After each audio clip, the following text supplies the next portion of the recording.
ಇನ್ನು ಮೊನ್ನೆ ಸಂಸತ್ ಭವನದಲ್ಲಿ ಆದಂತಹ ಭದ್ರತಾ ಲೋಪ ಪ್ರಕರಣಕ್ಕೆ ಸಂಬಂಧಪಟ್ಟಂತೆ ಈಗಾಗಲೇ ಆರೋಪಿಗಳನ್ನು ಅರೆಸ್ಟ್ ಮಾಡಿದ್ದಾರೆ.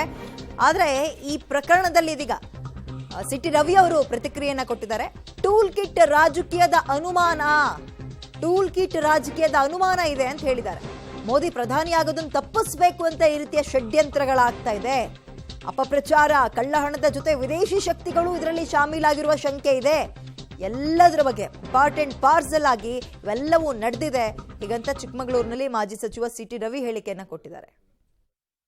ನಮ್ಮೂರಿನವ್ರು ಬರ್ತಾರೆ, ಪಾರ್ಲಿಮೆಂಟ್ ನೋಡ್ತಾರೆ, ಒಂದು ಪಾಸ್ ಕೊಡಿ ಅಂತ ಕೇಳಿದ್ರೆ ಕೊಡ್ತೀರಿ. ನಾನೇ ಇದ್ದರೂ ಅವ್ರ ಜಾಗದಲ್ಲಿ ನಾನು ಕೂಡ ಕೊಡಿಸ್ತಿದ್ದೆ. ಇಷ್ಟಾದ್ಮೇಲೂ ಭದ್ರತಾ ಲೋಪ ಆಗಿರೋದನ್ನು ಸಮರ್ಥಿಸ್ಕೊಳ್ಳೋದಿಲ್ಲ. ಪಾಸಿಗೆ ಶಿಫಾರಸ್ಸು ಮಾಡಬೇಕಾದ್ರೆ ನೋಡ್ತಿದ್ದಂತೆಯೇ ಮನುಷ್ಯ ಒಳ್ಳೆಯವನ ಕೆಟ್ಟವನು ಅಂತ ಗುರುತು ಹಚ್ಚುವಂಥ ಐ ಸ್ಕ್ಯಾನರ್ ಯಾರ ಹತ್ರ ಇಲ್ಲ. ಏನಾರು ಘೋಷಿತ ಅಪರಾಧಿಗೆ ಇವರು ಶಿಫಾರಸ್ಸು ಮಾಡಿದರೆ ಅಪರಾಧ ಆಗುತ್ತೆ. ಅವು ಯಾರೋ ಈ ಹಿಂದೆಯೇ ಭಯೋತ್ಪಾದಕ ಚಟುವಟಿಕೆಯಲ್ಲಿದ್ದಾನೆ, ಒಬ್ಬ ಘೋಷಿತ ಅಪರಾಧಿ, ಜಗತ್ತಿಗೆ ಗೊತ್ತಿದೆ ಅವನ ಬಗ್ಗೆ. ಅಂಥ ಘೋಷಿತ ಅಪರಾಧಿಯ ಬಗ್ಗೆ ಏನಾದರೂ ಶಿಫಾರಸ್ಸು ಮಾಡಿದ್ರೆ ಅಪರಾಧ ಆಗುತ್ತೆ.